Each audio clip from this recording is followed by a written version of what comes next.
Cinema serial താരങ്ങളെ പ്രചാരണത്തിനായി ഇറക്കിക്കൊണ്ടാണ് BJP അരുവിക്കരയിൽ വ്യത്യസ്തമായ അഭ്യാസങ്ങൾക്ക് മുതിർന്നിരിക്കുന്നത്. നിത്യേന ഡൈനിങ് റൂമിൽ കണ്ണീർ പുഴയൊഴുക്കുന്ന സീരിയൽ താരങ്ങളെയാണ് മുഖ്യമായും ആശ്രയിക്കുന്നത്. സീരിയൽ നടി മേഘനയാണ് അവരിൽ പ്രധാനി.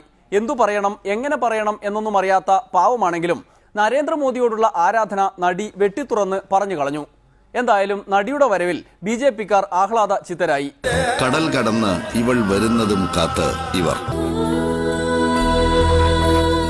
അകന്നിരിക്കുമ്പോൾ ഇവരറിയുന്നു ഈ സ്നേഹം. ഞാൻ പ്രത്യേകിച്ച് പരിചയപ്പെടുത്തേണ്ട കാര്യമുണ്ടോ എന്ന് എനിക്ക് അറിയത്തില്ല. അമൃതയെ എല്ലാവർക്കും അറിയാമല്ലോ അല്ലേ? അമൃതയെ പോലെ തന്നെ സാധാരണ അല്ലെങ്കിൽ ഒരു പാവപ്പെട്ട വീട്ടിൽ ജനിച്ച് ഒരു വലിയ വീട്ടിലെത്തിയ ഒരാളുണ്ട്, മോദി സർ, നമ്മുടെ പ്രധാനമന്ത്രി. വളരെ ചെറിയ വീട്ടിൽ അല്ലെങ്കിൽ സാധാരണക്കാരിൽ സാധാരണക്കാരനായി ജനിച്ച് വളർന്ന് നമ്മുടെ പ്രധാനമന്ത്രിയായി ഇപ്പോൾ. അതിന് കാരണങ്ങൾ എന്ന് പറഞ്ഞാൽ അദ്ദേഹത്തിൻ്റെ സത്യസന്ധതയും ക്ഷമയും ഒക്കെ തന്നെയാണ്. നമുക്ക് അദ്ദേഹത്തിൻ്റെ ഒപ്പം നീങ്ങാം, ഇന്ത്യയുടെ ഒപ്പം നീങ്ങാം. ഈ സ്നേഹത്തെ തോൽപ്പിക്കാനാവില്ല ആർക്കും. പോകും ഇവൾ ആര് ധിക്കരിച്ചും ഈ ദൈവത്തിനരികിലേക്ക്. മോദിയോടുള്ള ആരാധനയെക്കുറിച്ച് കേട്ടപ്പോൾ തന്നെ മേഘനയുടെ ശക്തി മനസ്സിലായില്ലേ? ഇനി എന്തു പറയണം, എങ്ങനെ പറയണം എന്നറിയാതെ ഉഴലുന്ന സീരിയലിസം ബാധിച്ച പ്രകടനമാണ്. ചെന്നൈ, മുംബൈ പോലുള്ള വിദേശ രാജ്യങ്ങളിലൂടെ സഞ്ചരിക്കുമ്പോൾ കാറിലിരുന്ന് മേക്കപ്പ് ചെയ്യാമത്രേ. എന്നാൽ അരുവിക്കരയിൽ അതിന് കഴിയുന്നില്ല എന്നതാണ് പ്രധാന പ്രശ്നം. എനിക്കിപ്പോൾ ഞാൻ പല ഷൂട്ടിൻ്റെ കാര്യത്തിനാണെങ്കിൽ കൂടെ വേറെ രാജ്യത്ത് അല്ലെങ്കിൽ ദുബായ്, ചെന്നൈ, എല്ലായിടത്തും അങ്ങനെ ബോംബെ, ഇവിടെയൊക്കെ പോവാറുണ്ട്. അപ്പോൾ എനിക്ക് ഡിഫറൻസ് അറിയാൻ പറ്റുന്നുണ്ട്. ഇവൾ വീണ്ടും അപകടങ്ങളിലേക്ക്. ചെന്നൈയിലിരിക്കുമ്പോൾ അല്ലെങ്കിൽ ഞാൻ ഇതിന് ചന്ദനമേള തന്നെ തമിഴ് ചെയ്യുന്നുണ്ട്. അപ്പോൾ ഞാൻ വണ്ടിയിലിരുന്ന് മേക്കപ്പ് ചെയ്യും. പയ്യെ മേക്കപ്പ് ചെയ്ത് അതാകുമ്പോൾ കുറച്ച് നേരം ഉറക്കം കിട്ടുമല്ലോ എന്ന് വെച്ച് പയ്യെ എഴുന്നേറ്റ് വണ്ടിയിൽ കയറി പയ്യെ മേക്കപ്പ് ഒക്കെ ചെയ്ത് പോവും. ആ സമയത്ത് ഇവിടെ വരികയാണെങ്കിൽ ഇവിടെ ചന്ദനമേള ഷൂട്ടിംഗ് തുടങ്ങുമ്പോൾ എനിക്ക് വണ്ടിയിലിരുന്ന് മേക്കപ്പ് ചെയ്യാൻ പറ്റില്ല. എന്താ കാര്യം? കണ്ണ് എഴുതാൻ പറ്റുമോ? ഇങ്ങനെ പോവും. അതാണ് റോഡിന്റെ സ്ഥിതി. ഒരു രക്ഷയുമില്ലാതെ ഈ പാവം പെണ്ണ് നക്ഷത്രക്കാരെണ്ണുന്നു.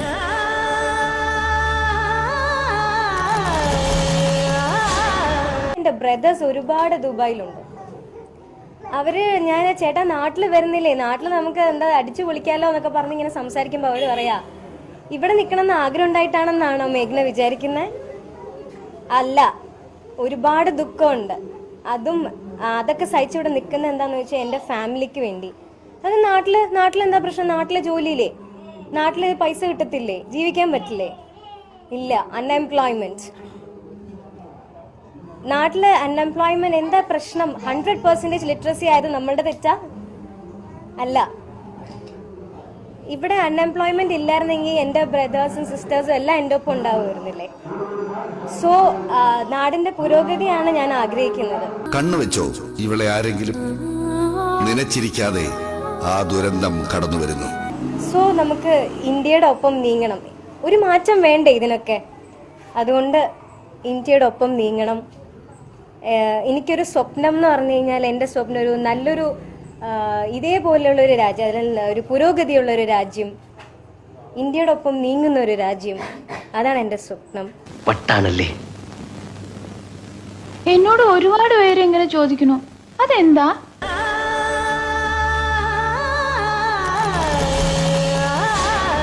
നിർമ്മാതാക്കൾ വിളിച്ചാൽ പോകാതിരിക്കാൻ കഴിയുമോ? അതുകൊണ്ട് നിർമ്മാതാവ് നിർദ്ദേശിച്ചതുപോലെ പ്രസംഗിച്ചു, അത്ര തന്നെ. മേഘന മറ്റൊന്നും ചെയ്തില്ല. ഇമാതിരി അഭ്യാസങ്ങളൊക്കെ കണ്ട് രാജേട്ടൻ വിജയിക്കുമോ എന്നതാണ് ചോദ്യം. ഇത്തവണയും തോറ്റാൽ എന്താകും അവസ്ഥ എന്ന് ആലോചിച്ച് വേദനിക്കുന്ന നിരവധി പേർ അഭിനയ രംഗത്തുമുണ്ട്. അക്കൂട്ടത്തിൽ ഒരാളുടെ വേദന ഒരിടവേള കഴിഞ്ഞ്. മനുഷ്യൻ 3 തവണ പരാജയത്തിന്റെ വിലയറിഞ്ഞ് വിഷമം അറിഞ്ഞ മനുഷ്യൻ വീണ്ടും യാചിക്കുകയാണ് നമ്മുടെ മുമ്പിൽ. ഓഡിയോ പോരാ, ബിജു രമേശിന് കണക്ക് ഓഡിയോ പോരാ, വീഡിയോ തന്നെ വേണം.